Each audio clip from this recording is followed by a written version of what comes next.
Right. Thanks, folks, for attending this essentially the first seminar presented by the Bulkley-Morice Wildfire Resilience Project. So I'm going to just give you a few slides about the project, and then I'll turn it over to Phil, which is the real reason that you're here. First, who am I? I'm Kevin Crease. I'm the policy and planning lead for the Wildfire Resilience Project, and one of the three co-leads for the project, Dawn, who's technical, Jeff, who's project management, are also in the room. Just tell you a little bit about what the Wildfire Resilience Pilot is about. First, we have a steering committee made up of the governments in the planning area, which is essentially 6 First Nation governments plus the provincial government. And they essentially are our clients. And what we're trying to do is help governments do a better job of understanding wildfire resilience. We have a technical team, some of which are here. Phil is one of them. We actually have a really wicked technical team. Larry's here, Kira Hoffman, Dawn. We got some really great people who are essentially helping us build a knowledge base about wildfire resilience. So this is one of the first pieces of knowledge that we're building to support these planning tables and governments as they build their plans. We also have some other stuff. BVRC is our administrator and helps us really get the project off the ground. This is a little bit about what we're trying to do. So our pilot essentially provides knowledge and analysis to support wildfire resilience. So we're not the doers, but we do try and bring the best available science, knowledge, local knowledge to support better wildfire resilience planning. And we support essentially different plans in the area. The first of which is a forest landscape plan that's underway, you might have heard about. But also the government continues to do tactical wildfire planning. So how they do that planning to support protecting communities. And we hope that we're going to support nation-led stewardship if our knowledge can help inform that. And there's also fire management planning, which is essentially how you manage suppression responses and so on. So we provide knowledge, but these other places are the ones who actually take that knowledge and apply it into wildfire resilience strategies. So that's a little bit about what we do. This is our plan area. This is the Maurice pilot area background. And in the center is the Bulkley timber supply area and the Maurice timber supply areas. And that is essentially the Bulkley-Morice forest landscape plan boundary. But we also incorporate the traditional territories of the partner First Nations, Cheslata, Lake Babine, the Wet'suwet'en peoples, and the Gitxsan houses that are representative of the Gitxaala watershed and Babine watershed. So our plan area is a little bit bigger than the Bulkley-Morice and includes parts of the lakes. And what we actually do, we compile and synthesize existing research. We document what we know in areas of uncertainty. That's a big project we're up to right now, of which Phil's presentation today is part of, or a chapter of that. We're also building a wildfire modeling tool, a landscape model that integrates with other planning models.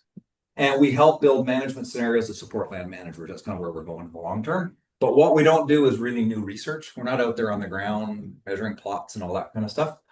We don't do the land use plans and decisions. We're not the decision makers. We help other people make decisions. And we don't do wildfire risk reductions, prescriptions, and treatments. So what you're going to hear about today and over the next bit is how we sort of build that knowledge base that helps other people make decisions and do stuff on the land. And with that, I turn it over to Phil. Kevin. Well, thanks for that introduction. Now I realize how I'm supposed to fit into the big picture. So I don't know whether this talk will do so or not. This is going to sound kind of textbooky. Despite all the charts and graphs I'm going to throw at you, it's also got bits and pieces extracted from a class I used to teach at UNBC on disturbance ecology. So we're going to start with Disturbance Ecology 101. And we're sort of going to end with something like that too, that fits more into some of these governance frameworks and options for landscape planning and fire strategic initiatives that Kevin was referring to. But we'll first walk through the ecology of the study area a little bit. I'll roll up what had been known to date. Then just some simple summaries of data specific to that boundary he showed you, and point out that we have a lot of gaps when it comes to understanding fire severity, disturbance severities in general, what's left behind, just as important, maybe more than what's there. Never mind the recovery trajectories and probabilities. and then a few thoughts on the implications to management. So we've got to start with definitions. What is disturbance? Well, it's a relatively discrete or abrupt change in biomass, resource availability, or ecological structure or function. It's essentially an event, often resulting in mortality. We're in forest-dominated ecosystems, so we often tend to focus on tree mortality, although that's not always. And we describe a disturbance event in terms of what agent caused it, how big was the event, maybe when did it happen, how severe, was it selective in what was damaged or not. And that's different than the disturbance regime, okay, which is taking beyond a particular disturbance event and talking about that combination of disturbances and their characteristics by which we could describe a particular landscape or region. So if a disturbance event is like what happens in the weather today, the disturbance regime is more like climate. What's the long-term norms and variability in disturbance events, the interactions, perhaps the frequency or even the frequency distribution of those events happening in their area affected on an annual basis. So, of course, things like wildfire, storms, landslides, one thing happens, it's there. It's pretty easy to describe that as a disturbance event. Things like the mountain pine beetle outbreak, however, and insect outbreaks in general, often happen over many years, but relative to the lifespan of the organisms they're affecting, it's still an event. Okay, so the 3 years it takes for the trees to completely die and open up the resources available for other species is not much in the lifespan of a 100-year-old pine tree. So we still treat insect outbreaks as an event. And of course, there are lots of other agents of disturbance: wind throw, root rots, flooding, landslides, and of course the human effects of logging and road building and the animals we introduce to the landscape. So all of those can be disturbances and part of our regional disturbance regime, most of which are poorly documented. So I'm going to get all philosophical on you now here, the yin and yang of disturbances. There's a phrase that's used in everything from traditional Chinese aphorisms to the wisdom of John D. Rockefeller saying, turn every catastrophe into an opportunity. But that's because when you have mortality, there's room for regeneration. When you remove some organic matter, new space is available. If you're consuming biomass, you're also recycling nutrients. So it's important to keep those two phases of disturbances in mind. So we tend to focus on the big destructive powers of fires, for example. Here's a photo of the Kenny Dam fire back 20 years ago. Realizing, of course, that we live in fire-dependent ecosystems for many species, such as especially our serotinous cone species like lodgepole pine, jack pine, the semi-serotinous species like black spruce that are perfectly well suited and evolved to that fire cycle and regenerate successfully and profusely after fires. We might also recognize that disturbance generates and maintains biodiversity. This is central to the intermediate disturbance hypothesis. So do we have a pointer here? Or should I just do it on the screen for people? We'll try that. Does that pointer show up? Nope, not there. I'm going to walk in front of the screen. So as disturbance frequency or intensity increases, we tend to see increases in species distribution in a humped manner. If there's not enough disturbance, long-lived competitors will dominate. But if there's too much, succession keeps setting back, so only colonizers are dominating, short-lived typically. So that intermediate combination tends to be optimal simply for not just plants, but the many other insect, fungal, and vertebrate species that depend on them. So here's one really good example I saw on a field trip in Alabama some years ago in fire-maintained ecosystems down there. They had some demonstration plots that were burned in different frequencies. This one was burned previously 13 years ago underneath the pine trees. Lots of hardwood trees were coming up. Burned 3 years ago, a few hardwood sprouts and shrubs, but also some herbaceous layer species present. Whereas it burned annually, it pretty much was turning into a grassy understory. So this intermediate burn frequency had the greatest diversity of trees, shrubs, herbaceous species, insects, and birds. That combination was better than either extreme. The Goldilocks principle, right? Something in the middle.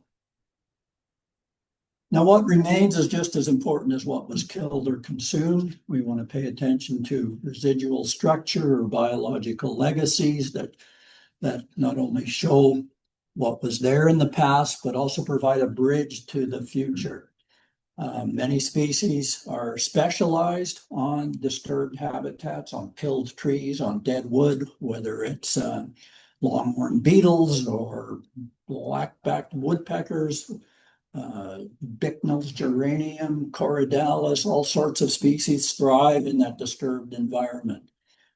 The presence of surviving trees, clusters of shrubs, intact fungal ecosystems under the ground, all of those things help facilitate ecosystem recovery and continuity by having some living material and propagule seed spores present in the environment unless it's disturbed too severely. And incidentally, what is left behind also influences susceptibility to future disturbances. How much wood is left behind, in what position that could fuel a reburn? How long is fire kept out? If the pine beetle comes through, does that increase or not affect the likelihood or severity of future fires and future insect outbreaks? So often you remove the food or fuel for a short period of time, but you set things up for another kind of disturbance. And that gets us into the whole world of disturbance interactions.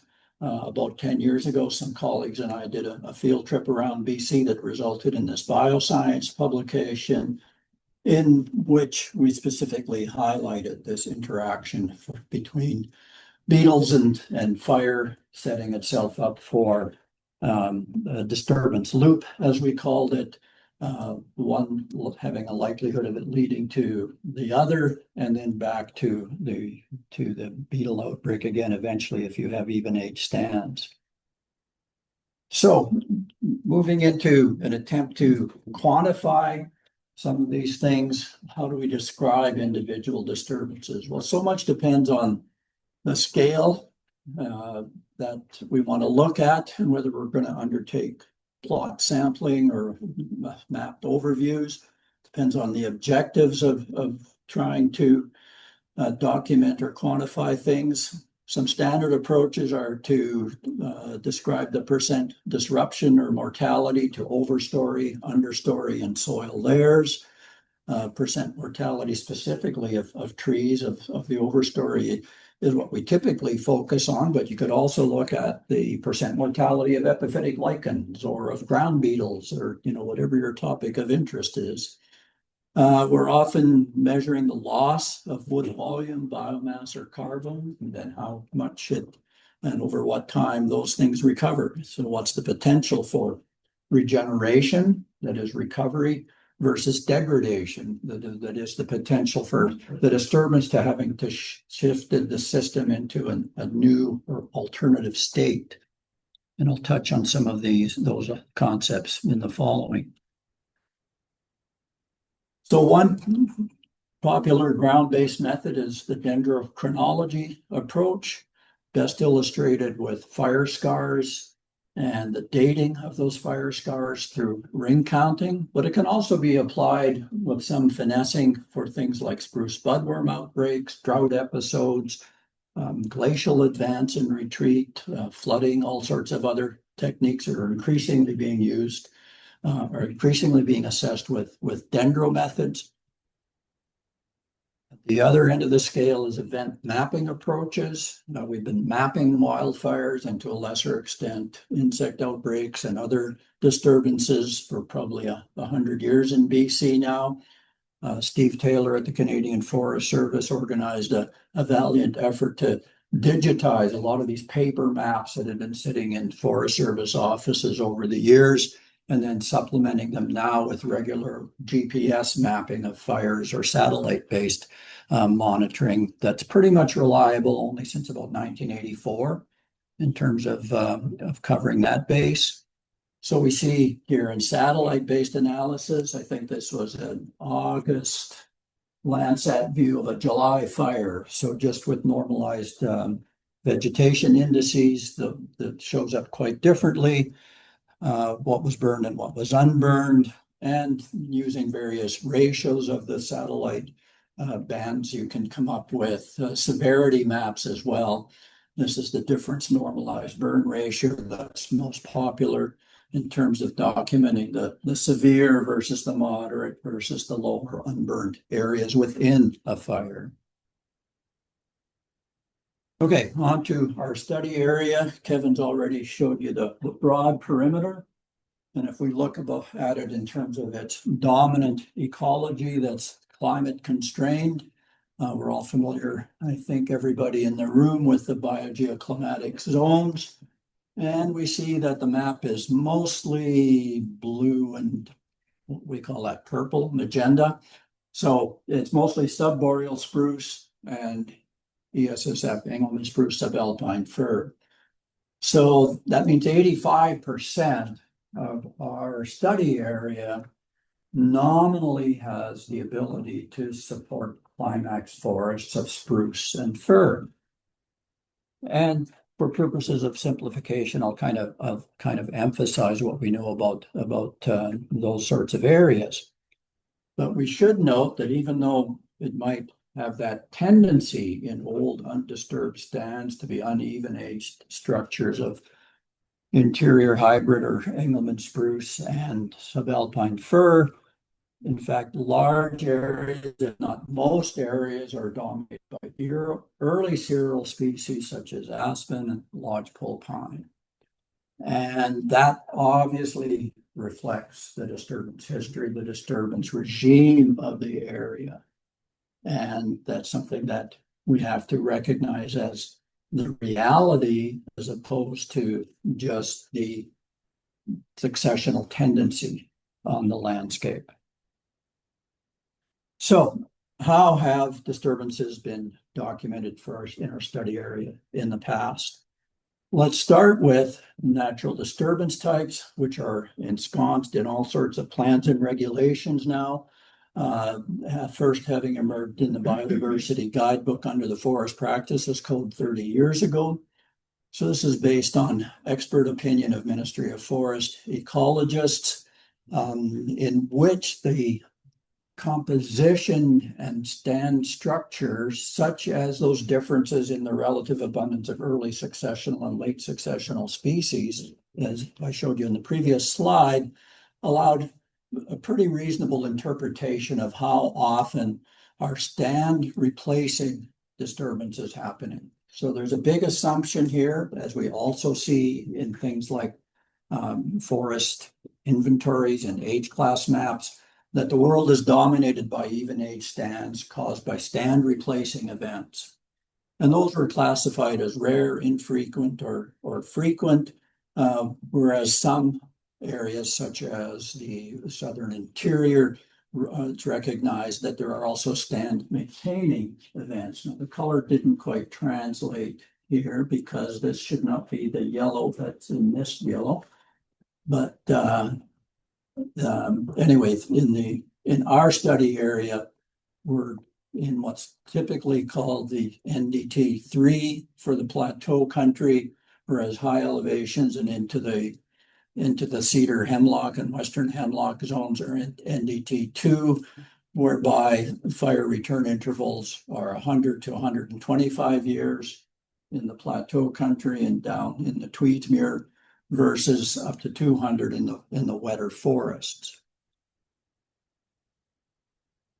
Now we can take the forest inventory, if we believe it, and if we're willing to make that assumption that stand age is a real thing, which is true for even age stands such as lodgepole pine, certainly, but not for everything out there and not for every patch and corner of it, we can roll back those stand ages to come up with when the disturbances happened that initiated those stands. We have to make some adjustments for reburns, but Doug Steventon and then more recently Dave Dose came up with some numbers that more or less support those same trends from the NDT system, looking at sort of 90-year stand initiation intervals in the subboreal pine spruce.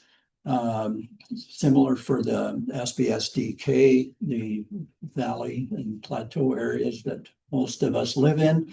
Longer, 120 to 150 for the SBSMC, the plateau country of spruces. And then the subalpine forest, increasingly longer as they get wetter and colder.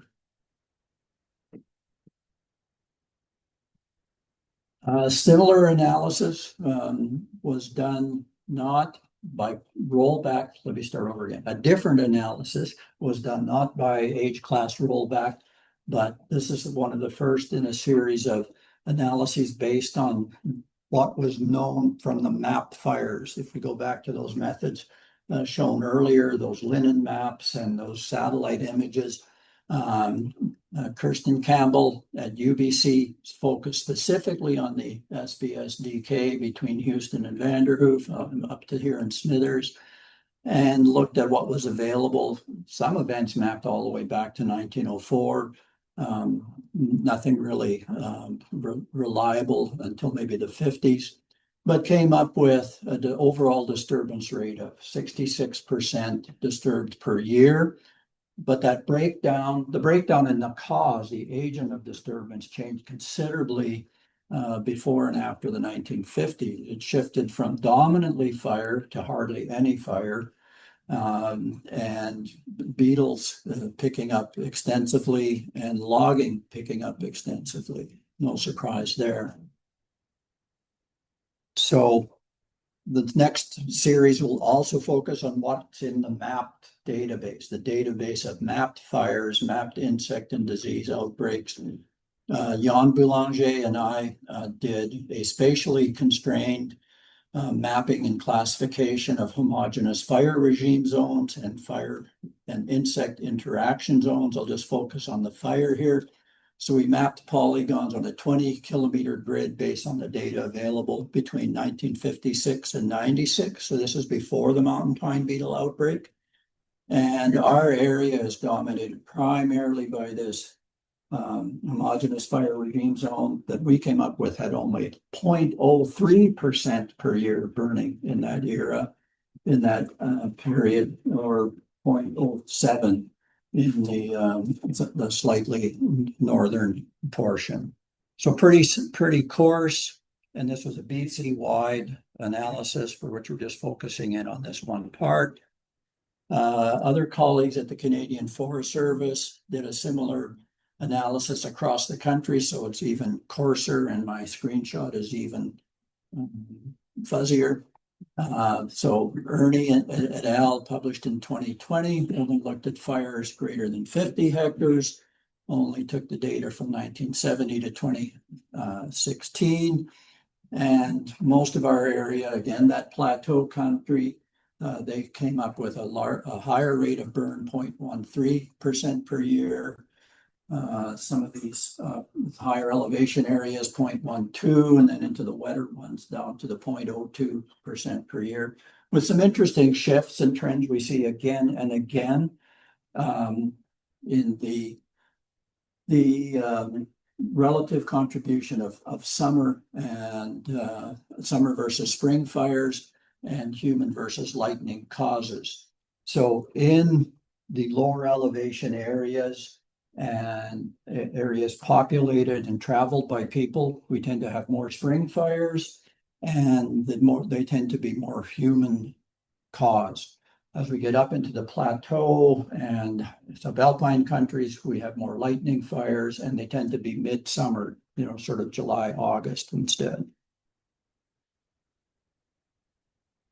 So in those sorts of mapping and analysis exercises, I should point out that the quantitative methods just used what data were available in the databases, okay, because they had the date of fire starts and whether it was human or lightning and how big the final fire size was. Those are the data that were used. Okay, so there's lots of other ways we could use to describe and measure fire attributes, but they're just not available on a systematic basis.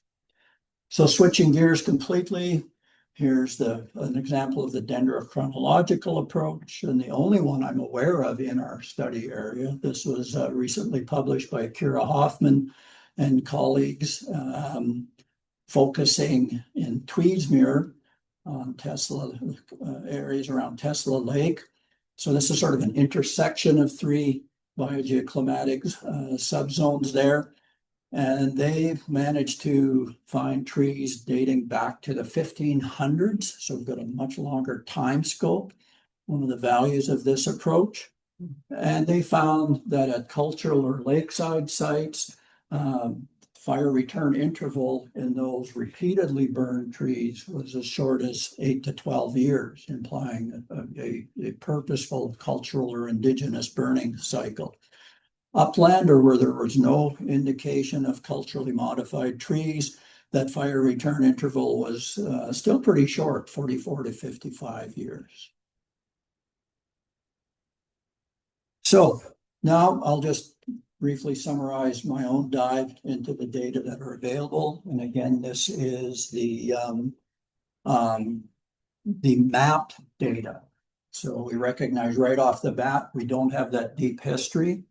And we recognize that there are probably a lot of gaps in the data.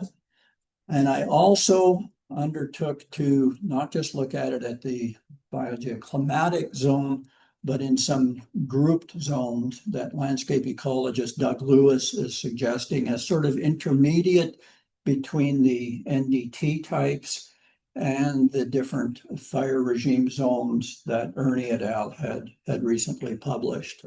So we're basically grouping them into the dry forest types, the subboreal pine spruce and the SBSDK, some SBSDW, the moist SBS, which is mostly the MC, the moist ESSF, some wetter ESSF and SBS categories. Then the ICH and the MC get their own categories, as does the CWH, which just barely gets into our area. But here we see the expected trend, largely reflecting that heat moisture gradient. The numbers aren't high, even down in the dry ecosystems, 0.5% per year. So you can take those numbers and flip them over. That implies a 200-year cycle of fire. That's sort of not what Kira found from the tree fire scar mapping. So some inconsistencies there in the long run, but the general trend amongst the different forest types in our region is pretty much as expected in recent history. Okay, some of these go back to 1920, but again, the good data only starts in the 50s. Now we can also characterize not just burn rate, percent of area burned per year, but what are the sizes of the burns? And here are some surprises.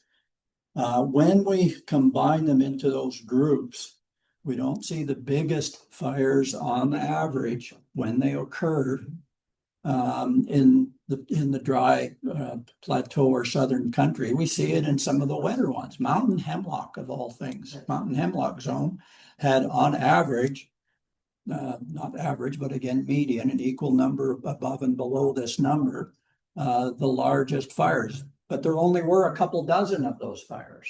So it's kind of thrown off by that feature. Similar with the moist ESSF and SBS categories. So where should I go with this? I have some problems with Doug's groupings, because when I looked at it just by zone, it made more sense. The subboreal pine spruce came out as a median fire size of 1,200 hectares. Okay, so any zoning, any classification of fire regime zones might do a good job for one attribute of the fire of the disturbance regime, but not another attribute. So Jim and Sibyl and others in the room will be pleased to know that I'm more and more impressed by the utility and validity of the original VET classification system. Of course you are. So what else can we pull from that database that goes back to about 1920, 1915 or something like that? Temporal trends with just within our study area. And this is not necessarily true across the province, but in our study area, we see 3 clear zones, okay? Pretty quiet on the fire front from about the 1930s to the 2000s. A lot of burning in the 20s and just before then, probably on even earlier. We don't know about what happened during and before railway construction, during colonization and fur trade and the Aboriginal footprint on the landscape. And then we see this big outburst starting in about 2005 or 8 or 10. So that's the new reality we're looking at. And it's pretty much true amongst all of our zones. Okay, the same relative patterns, if not the same absolute patterns. More fire pre-1930s, hiatus through to 2000s, and then now an explosion of fire again. So based on suggestions from Kevin, thank you. We tried to focus on this burn rate as a unifying attribute by which we could combine all the evidence available to date. And on this chart, I tried to show on the timeline the length of period over which we think, or the authors claimed that work should apply. Now, I took the liberty for the NDTs, the guidebook approach, to say that it's, well, it's at least pre-industrial and maybe several centuries, but all the other ones had some actual dates attached to them. So the solid lines are what we can provisionally call our benchmark of pre-industrial, pre-climate change burn rates. So now this is for our SBPS and our SBSDK and SBSDW, our dry forests, or where there are signs of frequent cultural burning. Notice that the y-axis is logarithmic, okay, and it's topping out at something like 11% per year. That's to get you those 8 to 12 year fire return intervals in Kira Hoffman's study, okay? And we see this break again, late 20th century, that the estimates are lower and still, varying by an order of magnitude, right? Let's move up to the plateau country, mostly SBS-MC. Now we are at a lower, let me just go back. We have a lower fire frequency. Okay, we're maxing out at about 2% per year. But we have the same pattern of the break in time whereby things are lower in recent history. Keep going up to the moist or subalpine forest. Everything's less than 1% per year. Same break in time, even greater variability again on the landscape scale. Although I threw in my own recent analysis from that 3-phase graph, we could say that the Bulkley-Morice last 2 decades is now back to normal. Okay, if we exclude this period and think this was an underestimate, we're either in new territory if this was an accurate number, or we're back to normal if those are accurate numbers. So fire is still just part of that broader disturbance regime that's interacting with things. Here's the whole picture of the database, just summarized by annual disturbance rate in absolute numbers, hectares per year, not percent per year, across the study area. Some general trends are clearly evident. Fire is most erratic. Logging has been most consistent, except for, I don't know, maybe people in the room know what happened in 1999. It went up by 5 times or something. I'm not sure if the data is correct, but and insects have been on a steady increase, plateauing out over the last 20 years. The other thing about fire is that in the recent decades, it is more erratic, not just higher peaks, but lower lows as well.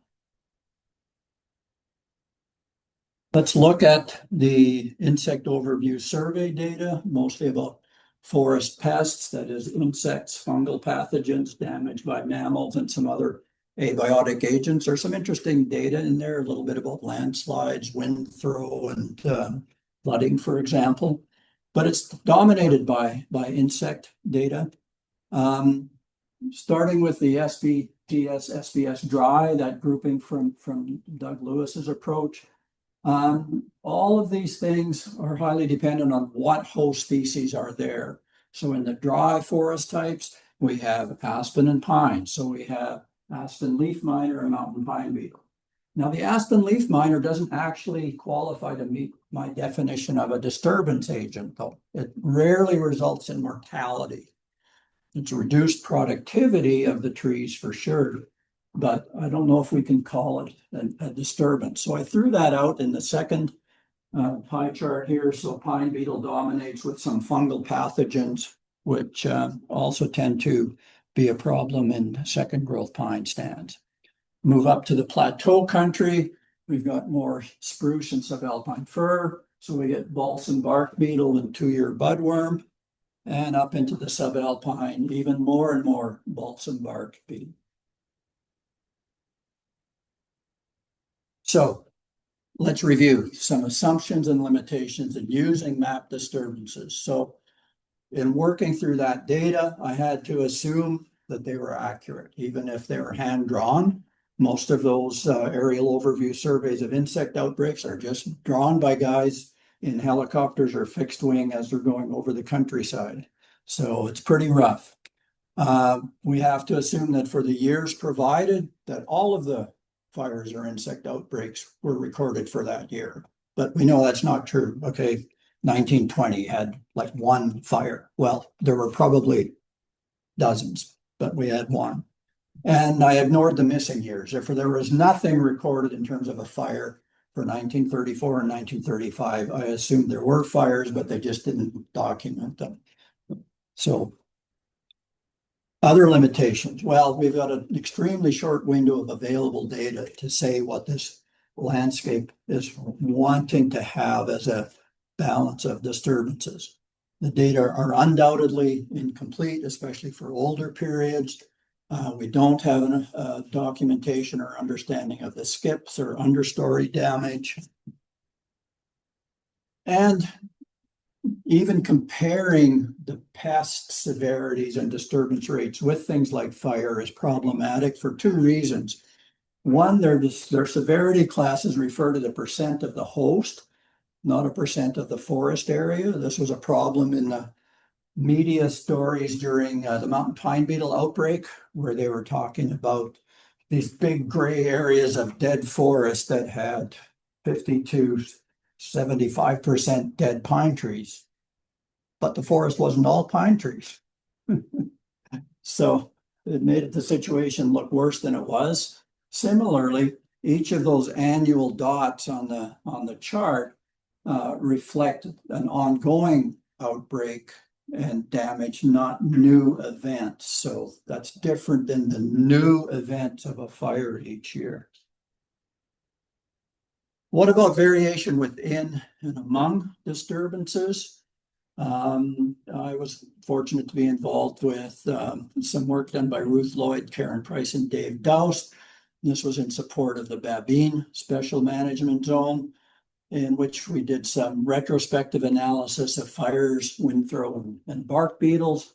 And not surprisingly, beetles and wind throw don't affect the soil and the understory as much. Wind throw a little bit more because you have tip-up mounds and pits, right? And the fires, however, were probably the most variable in terms of that overall span of the degree of soil disturbance, especially. Even though the ones we visited, maybe we were biased, still had more than 40% overstory disturbance. So this is a useful metric of describing internal variability within fires, but depends on, or disturbances, depends on plot sampling. More likely we're seeing aerial and satellite-based methods looking at differences in, the black earth, the brown trees, the stressed trees, and the green trees translate quite nicely to these satellite images of burn severity. That's the Nadina fire, probably the biggest one in our study area in recent years. But even that is problematic and it depends on a number of decisions. Do you take the post-fire imagery immediately after the fire to talk about that short-term immediate impact? Or do you let things sort themselves out and use the post-fire imagery from a year later, in which the stressed trees have died and maybe others have recovered? So here's the difference between using same year and next year DNVR values. If we wait till the next year, it looks like a lot more is unburned because in fact the satellite is picking up a bunch of regrowth. Okay, and it's saying that there was less high severity burning because of that regrowth. So I think it gives sort of a biased picture, but that's the one that's archived by the province right now. So there are some things to be sorted out in terms of standards there. What about after the disturbances? Recovery? Well, after fires, we see colonizing species, even-aged forest regeneration, in contrast with after insect outbreaks, such as hemlock, looper, or pine beetle. We see release of the understory shrubs and advanced regen. And eventually we see deadfall and fuel accumulation as those trees collapse, and thereby influencing that susceptibility, or not necessarily susceptibility, but potential severity of future fires. Recovery after disturbances. Alana Clayton's been involved in sampling a large number of post-fire chronosequences, here focusing on carbon recovery trajectories. And you can look at the dynamics of the vegetation plant community, which shows remarkable affiliation for the original site series. Which brings us around to management. This is one of the first portrayals I know of Fred Swanson in a U.S. Forest Service technical report talking about the disturbance regime of the Pacific Northwest. If this was its natural range of variability in, let's say, fire sizes, frequencies, and severities, here's what our intensively managed plantations look like. So there are consequences here for biodiversity. So this whole idea of how much out of whack are we from the natural disturbance regime has implications for conservation management, for the guidance of future forest operations to emulate natural disturbances. And for example, the frequency is so much lower, maybe we've got fuel accumulations as well. Here's another portrayal which puts it in the context of, well, what should we do about it? If our disturbance frequency and disturbance size define a natural range of variability, NRV, disturbances often will push them to some point within that, in which case it's okay. But if it pushes beyond that natural range, do we try and restore them back to restore the landscape back to the previous disturbance regime? But can we do that? Okay, because a warming climate is now driving everything. Need to update this. I see I haven't done it for a few years, but number of fires, I don't know about area burned, is nicely related to mean annual temperature every year. And it's continuing to drive extensive droughts, blocking highs, extreme fire weather. So we're going to have to look for analogs, probably even south of the border or certainly further south in BC, to see what disturbance regimes prevail under our current climate and our climate 20, 50, 100 years out. So this is my conclusion, but not my last slide. If we have time, we can say that disturbance regimes are multifaceted, many agents, many things you can measure. Disturbances in vegetation are codependent on each other, but both depend also on climate and terrain. So we can see, and the empirical evidence is pretty good there, that we have different disturbance regimes at low, mid, and high elevations.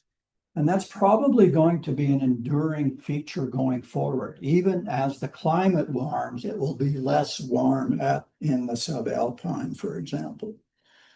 So fire interacts with, influenced by, and affects other disturbances. And that's something we can both take advantage of and be aware of. For example, avalanche and landslide paths can serve as natural fire breaks. We know that wind throw is a fire, not susceptibility, but fire intensity elevator. We must realize that all our descriptions of disturbance regimes are incomplete, limited by worldviews and data available. And I want to talk about that worldviews yet in closing, especially to the extent that the indigenous burning is really unknown and underappreciated. Map-based approaches have their limitations, especially in dealing with low and mixed severities. And the residual structure and biological legacies are poorly studied. And just specific to our area and a focus on fire, is it possible now that after an unusual 70 years or so of little fire, we're now back to normal? Okay, so is high fire risk, high fire activity the new normal? Now, if you'll indulge me, I'll end with 5 minutes going a little more sociological, totally out of my wheelhouse. How we look at disturbances depends on where we come from, what we're raised with. Okay, so the Euro-settler approach, great paper by Hugh Brody, farmers versus hunter-gatherers. We look at everything like farmers. Okay, that is, anything other than people that kills our crops is an agent of destruction to be avoided. So forest protection means fire control. Forest health means containing or avoiding pests. It's all about command and control. And that contrasts with at least some indigenous perspectives on forest disturbances. This one is put together by Fikret Burks at the University of Manitoba, looking at Northern Ontario, where there's a greater appreciation of cycles, less of a distinction between natural and human fires. And the operative approach is living with but nudging natural processes, okay, through things like berry patch burning. What other things are out there? I would say the traditional ecologist or environmentalist perspective is also misplaced in the current context. We have long tended to view disturbance as preventing the development of mature ecosystems, so we avoid them when describing and classifying vegetation. Disturbance starts or resets succession in some sort of linear, uniform manner, so that old growth climax is eventually expected to prevail under a balance of nature paradigm. Okay, so that balance is normal, disruption is abnormal. Moving on, in the 90s, we saw adoption of an ecosystem management perspective. Okay, the balance of nature exists, but it's very scale dependent. We have to manage landscapes, not stands. Natural disturbance is part of that, necessary, an agent of ecological diversification. Human disturbance is okay if within those natural or historical ranges of variability. So we can't and shouldn't eliminate it, but maybe we can manage disturbance. So think of this as multi-value adaptive management in a stable environment. Okay, enter climate change. New paradigm, last slide. The complexity resilience perspective, and here I hope I bring it around back to the Wildfire Resilience Project. Recognition that both social and ecological systems regularly go through cycles of building up, collapsing, and then reorganizing. In other words, change is constant, change is the norm. Stability, in which conservation alone can prevail, is almost the anomaly, or is restricted to certain places and climates. So there is no balance of nature, but constant readjustment. So the operative management direction is to manage with flexibility, adaptability, and a precautionary principle rather than trying to optimize anything, because your optimization plans are going to get thrown out the next time you turn around. So that is reflected in my suggested progression of change and resilience tactics, going from resist and recover when you can, but be prepared to adjust, reconfigure, or even transform your vegetation, your policies, your management toolkit. That's all I got.